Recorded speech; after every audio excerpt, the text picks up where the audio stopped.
Hari ini, serangan terhadap Houthi tampaknya telah mendapat banyak perhatian dari surat kabar terkemuka Amerika. Ya, Amerika Serikat yang kali ini lagi-lagi menunjukkan kepada dunia bahwa saat ini kita semua masih hidup di era neokolonialisme. Mereka yang kuat akan mendapatkan segalanya, dan sisanya harus merelakan takdir mereka ditulis oleh Washington. Mungkin itulah yang sedang dihadapi oleh Houthi Yaman saat ini, di mana Anglo-Saxon yang superior telah melakukan serangan tanpa ampun ke tanah mereka, yang tentu saja dimulai kemarin. Serangan pasukan Amerika Serikat dan Inggris dilakukan dengan rudal berbasis udara dan laut ke ibu kota negara dan kota pelabuhan, Hodeidah.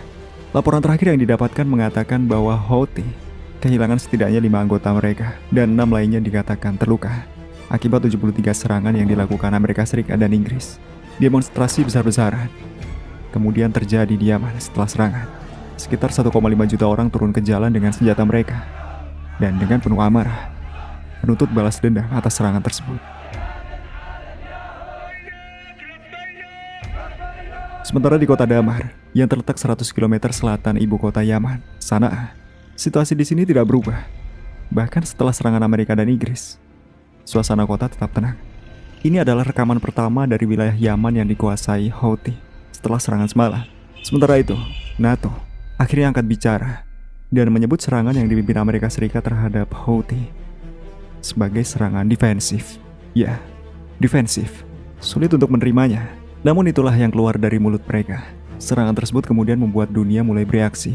Hizbullah menyebut serangan terhadap Yaman menunjukkan bahwa London dan Washington terlibat dalam genosida Israel di jalur Gaza.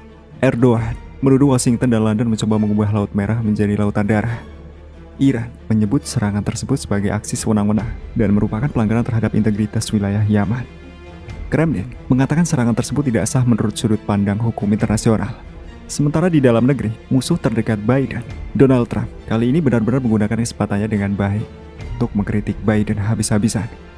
Trump mengatakan, Biden bukan hanya bodoh dan tidak kompeten. Menurut saya dia benar-benar gila. Dia adalah orang gila dengan kebijakan perbatasan terbukanya yang sangat berbahaya dan menggunakan lembaga federal sebagai senjata politik. Dia adalah bencana mental yang membawa negara kita ke neraka. Karena dia, Perang Dunia Ketiga bisa saja dimulai tanpa alasan yang jelas. Jadi alih-alih menghasilkan persatuan seperti pada perang-perang yang pernah dialami Amerika dalam sejarah mereka sebelumnya, serangan di Yaman justru saat ini telah memperdalam perpecahan di Amerika. Dari kalangan Demokrat sayap kiri, mereka mengkritik Gedung Putih karena memulai perang tanpa izin Kongres. Rouhana, Rashida Tlaib, dan Barbara Lee-Bahjan menyebutnya sebagai pelanggaran langsung terhadap konstitusi Amerika Serikat dan penyalahgunaan kekuasaan presiden. Lembaga-lembaga internasional semakin terlihat seperti semacam hiasan. Mereka semua tidak berkutik. Beberapa mengatakan tindakan Amerika Serikat dan sekutunya di Yaman sepertinya tidak akan membuahkan hasil, karena dengan melakukan pemboman cepat terhadap posisi dan gudang Houthi dari udara, itu semua tidak cukup. Untuk menghentikan kelompok semacam itu, tentu diperlukan operasi darat gabungan, yang saat ini tampaknya tidak akan mampu dilakukan oleh Amerika Serikat maupun Inggris. Jadi untuk meramalkan apa yang akan terjadi selanjutnya, mungkin tidak begitu sulit. Pertama, Amerika Serikat dan Inggris akan terus melakukan serangkaian serangan rudal dan udara yang berlangsung selama beberapa hari, atau mungkin bisa berminggu-minggu, terhadap sasaran yang dinyatakan sebagai markas besar Houthi, gudang senjata, dan lain-lain, yang pada gilirannya objek sipil akan disalahartikan sebagai objek militer, seperti yang sering mereka lakukan di Irak dan Afghanistan. Kedua, serangan hari ini akan dinyatakan telah mencapai targetnya, dan mereka akan menjanjikan serangan baru jika Houthi masih melakukan serangan atau pembajakan kapal. Hasilnya pun kurang lebih sama. Warga sipil akan selalu dirugikan. Mari kita lihat, apakah Amerika benar-benar berniat terjun lebih jauh di tanah Yaman, di mana ada banyak pemain besar dunia yang memang menginginkan Amerika Serikat terjebak dalam perang sia-sia di Timur Tengah.